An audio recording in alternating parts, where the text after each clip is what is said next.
ये दूसरा हिस्सा है वीर मीरा का। अली हसन ने आगे बढ़कर बहन को गले लगाया और बोला, देख मत दो, मैं बहुत ऊपर बर्फपोश पहाड़ों पर लड़ने जा रहा हूँ। अगर हयात रही तो बहुत जल्दी, वरना ना वीरा कोई ऐसी वैसी बात मुंह से ना निकालना। और ये भी सोच ले, अगर तुझे कुछ हो गया तो तेरी मद्दो भी मर जाएगी। हश पगली, ऐसी बातें ना कर, तेरी भरजाई सुन लेगी तो इसका जी खराब होगा। माँ ने मद्दो को डांटा। मद्दो ने माँ की बात को नजरअंदाज कर दिया और बड़े नाज से दरवाजे के पट से लगी खड़ी रेशम को देखकर बोली, वीरा देख, देर मत लगाना, वरना जब तू आएगा तो मुन्ना पाँव पाँव चलने लगा होगा। बहन की बात पर अली हसन का चेहरा कान की लवों तक सुर्ख हो गया। उसने जल्दी से कैप सर पर पहनी और मुस्कुराता हुआ बाहर फौजी जीप में जाकर बैठ गया। जीप में पहले से दूसरे फौजी जवान मौजूद थे, जिन्हें लेकर वो महाज की तरफ रवाना हो गई। अली हसन के मैदान कारजार जाने के चंद रोज के बाद ही रेशम की गोद का नन्हा गुलाब खिल गया। मदीहा ने गन्ने की नई फसल के मेवे डालकर भेलियां बनवाईं और उन्हें पूरे गांव में घर घर जाकर तकसीम किया। और अगले रोज ही अली हसन को चिट्ठी लिखी, सलाम वीरा भैया, कल रात अल्लाह मियाँ ने रेशम भाभी को चांद सा मुन्ना दिया है, बिल्कुल तुम्हारे जैसा। वीरा, दाइमा मुझसे पता है क्या कह रही थी? वो कह रही थी तेरा वीर भी पैदा होकर मेरे हाथों में आया था, अब उसका बेटा भी मेरे हाथों में आया है। दाइमा ये भी कह रही थी तेरा वीर भी तेरी तरह इसी तरह पंगोड़े में लेटकर पटर पटर दीदे नचाता था। और क्या लिखूं, अब्बा बहुत खुश हैं। अम्मा की तो खुशी का ठिकाना ही ना पूछो, उसका बस चले तो वो सारे आंगन में नाचती फिरे।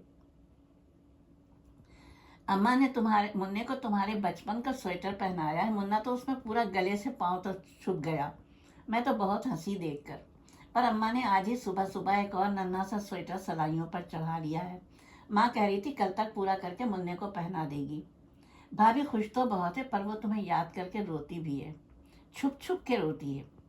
मैं तो अपनी सी कहे जा रही हूँ, तुम सुनाओ अपनी खैर खबर, दुश्मन से बचकर रहना, अपनी सेहत का भी बहुत ख्याल रखना। मैं हर सुबह नमाज पढ़कर तुम्हारी खैर की दुआएं करती हूँ। अम्मा अब्बा तुम्हारे लिए दुआएं लिखवा रहे हैं। मुन्ने और रेशम भाभी की तरफ से बेफिक्र रहना, हम सब मिलकर उनकी देखभाल कर रहे हैं। फकत तुम्हारी बहन मत दो।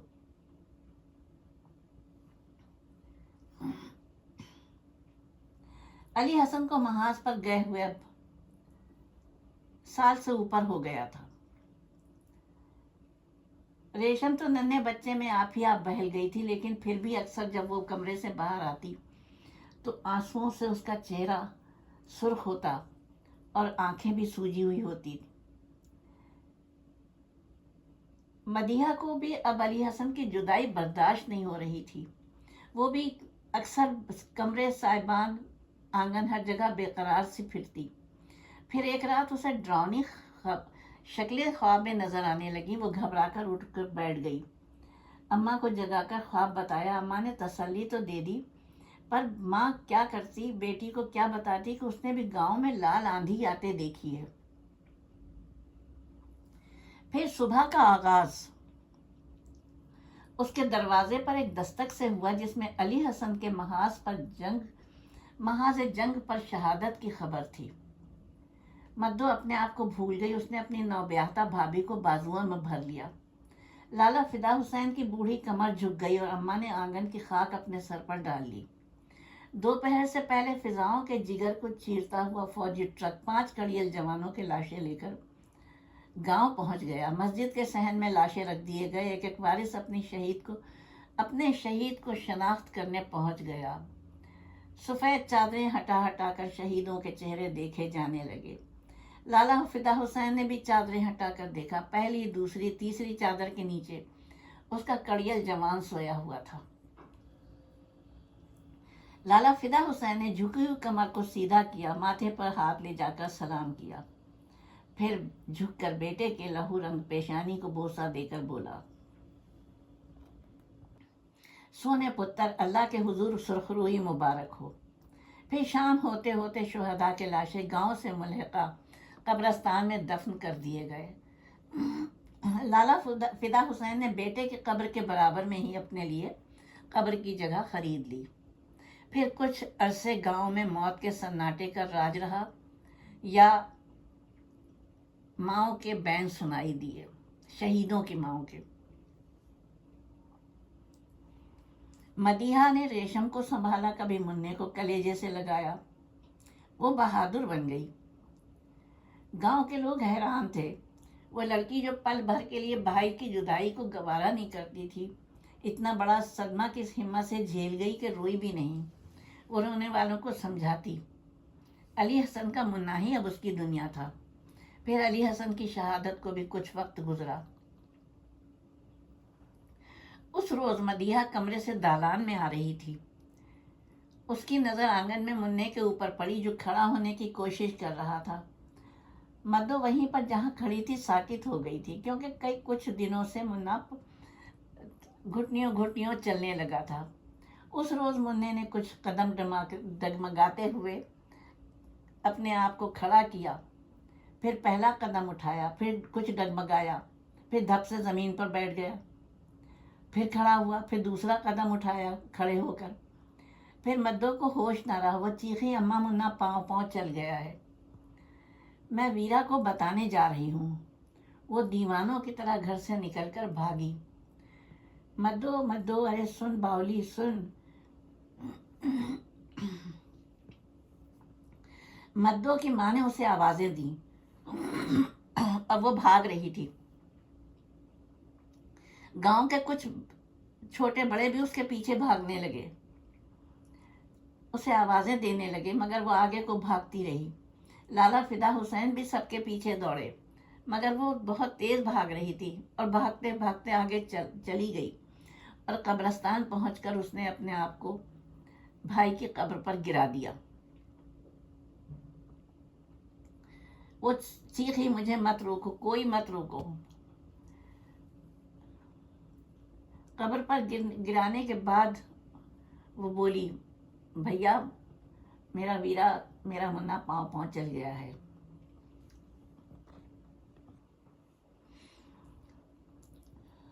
गांव के लोगों ने मदीहा को कब्र से उठाने की कोशिश की, लेकिन वो बैन कर रही थी।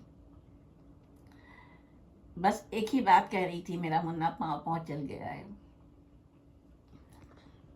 फिर उसने अपनी ओढ़नी के पल्लू से कब्र को बड़े प्यार से साफ किया। फिर बोली, वीरा तेरी मद्दो तुझे बुलाने आई है, देख चल, आज तो तुझे चलना होगा, वरना तू मुझे भी अपने पास बुला ले। वो भाई की कब्र पर बैन करके रोती रही और गांव के लोगों को भी रुलाती रही। फिर कब्र के सहाने सबसे बेनियाज आराम से बैठ गई। लोग समझे उसके दिल को करार आ गया है। लाला फिदा हुसैन ने जब उसको प्यार से उठाना चाहा, मेरी बच्ची, कहीं मरने वाले भी दोबारा दुनिया में आते हैं, तो वो फिदा हुसैन के सहारे खड़ी तो हुई, लेकिन फिर एक बार बैठकर अली हसन की कब्र से लिपट गई। चंद मिनट के बाद जब लाला फिदा हुसैन ने उसे उठाना चाहा, तो वह सर्द हो चुकी थी और वह फिदा हुसैन के हाथों से भाई की कब्र पर गिर गई।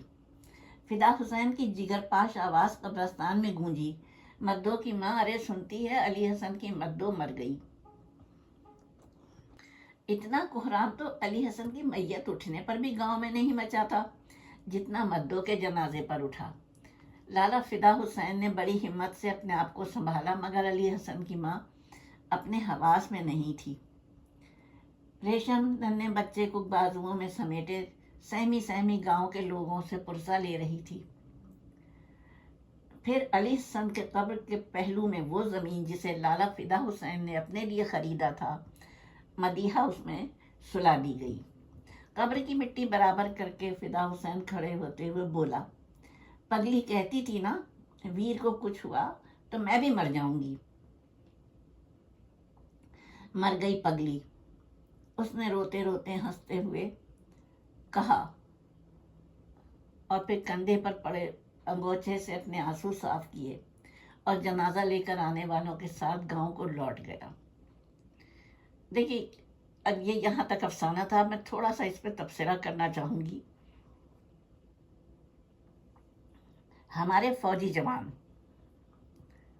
ہمارے وطن کی آن بان شان ہے، لیکن اگر دیکھیے آپ اگر جائیں پاکستان کے طول و عرض میں، پنجاب کے علاقوں میں، تو وہاں پر آپ کو اکثر گھروں میں ایسی خواتین اور ایسی لڑکیاں ملیں گی جو اپنے ایسی مائیں ملیں گی جن کے جگر گوشے جام شہادت نوش کر چکے ہیں، ایسی بیویاں ملیں گی جن کے سہاگ وطن کے اوپر قربان ہو چکے ہیں، ایسے یتیم بچے ملیں گے جن کے باپوں نے اپنی جانیں قربان کی ہوں گی وطن کی حفاظت کے لیے۔ تو وطن کی فوج ہماری فوج ہے، ہماری آن ہے، ہماری شان ہے، اس کا ہر سپاہی بڑا ہو یا چھوٹا ہو ہمارے لیے باعث احترام اور باعث محبت ہے۔ جب ہم محبت کریں گے تب ہم سے حق ادا ہوگا۔ اللہ تعالیٰ میرے وطن کے سپاہیوں کو، میرے وطن کے سپاہی بیٹوں کو اپنی امان میں رکھے، آمین ثم آمین، الہی آمین۔ یہ میں نے ایک نقشہ کھینچا ہے فوجی گھرانوں میں جو پیش آتا ہے۔ وآخر دعوانا الحمدللہ رب العالمین، والصلاۃ والسلام علی خیر المرسلین وعلیہ الطیبین الطاہرین۔ اس دعا کے ساتھ کہ پروردگار عالم آپ کے تمام وارثوں کو اپنی امان میں رکھے، ماؤں کے بیٹے سلامت رہیں، بہنوں کے بھائی سلامت رہیں، بیویوں کے سہاگ سلامت رہیں، بچوں کے باپ سلامت رہیں، آپ کے گھروں میں رزق روزی کی فراوانی ہو، آپ کے گھر تمام مشکلات و پریشانیاں دور ہو جائیں، محمد و آل محمد کے صدقے میں۔